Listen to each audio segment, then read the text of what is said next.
Time for the 49ers Rush Podcast. Rotation. You're completely correct. Hasty and Mason are on the outside looking in. But make no mistake, those by far are the best two running backs through preseason, through training camp. It's not even close.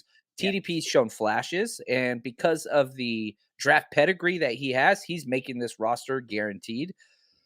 But it's weird. And Kali says, if we cut Mason, Mason's gone. That's kind of what you got to look at. Now, I saw this put up today. I just snatched this from the interwebs just a while ago. This is a picture of the gridiron game. Have you seen this? This is the Shanahan coaching tree. I did not create this. This is a Bleacher Report production. But there's 4 head coaches underneath Shanahan: McFleur, Saleh, McVay, and McDaniel. McVay has 3 under him: Staley, Zach Taylor, O'Connell, and then Nathan Hackett under LaFleur. Like, that's 8 coaches. Head coaches in this league. Got a lot of guys that are running a Shanahan type system. Shanahan running backs, they seem to be pretty coveted. So, okay, let me phrase the question this way. I want you to go through Sermon, Hasty, Jeff Wilson, and Mason and tell me which ones have the highest likelihood of being claimed by somebody else. So Jeff Wilson, Hasty, Trey Sermon, and Jordan Mason. Who is the most likely to be claimed by another team if all of them got waived? I know that's not going to happen, but I'm curious. I like this sneaky, like, let's try to slip them in to the practice squad game. So out of those 4, who's the most likely to be claimed by another team? I would say Jeff Wilson Jr., Trey Sermon. And I only say Trey Sermon because there might be another team that would be willing to take a chance on him. Just, him being a former 3rd-round pick. It's only his 2nd season. Another team I could see wanting to take a flyer on that. Sure, why not?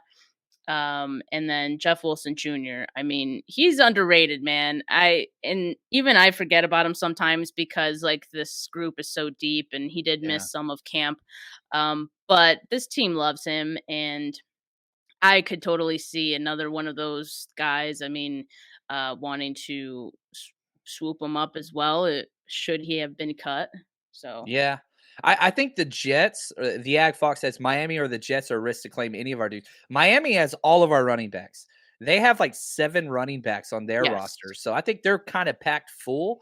The Jets, however, I could definitely see that. I know they're 1 and 2, seem to be pretty fit with Breece Hall and Michael Carter. But yeah, there's guys out there. Now, okay, let's flip this question. Of those 4 running backs, Wilson, Hasty, Sermon, and Mason, who's the least likely to be claimed from somebody else? Probably Hasty. I think I agree with you. I agree with you completely. And so that makes me think 2 of those guys are getting cut, period. Yeah. I mean, just the numbers, unless an injury takes place or unless Shanahan, we talked about this last night, does something sneaky where he says, hey, Trey Sermon, guess what? You just sprained your ankle. What? Yeah, you sprained your ankle. You're going on IR. Like, the mystery, I'm fine, coach. Nope. Yeah, the mystery injury. Yeah, that's what they do. Instead of hiding their running backs, they just give one of them a mystery injury. Yeah, I love this. Nez said, and Bill Walsh is God in this coaching tree. Yeah, you're not wrong. He oversees it all, man. Shout out to Bill Walsh. We can't talk about that guy enough.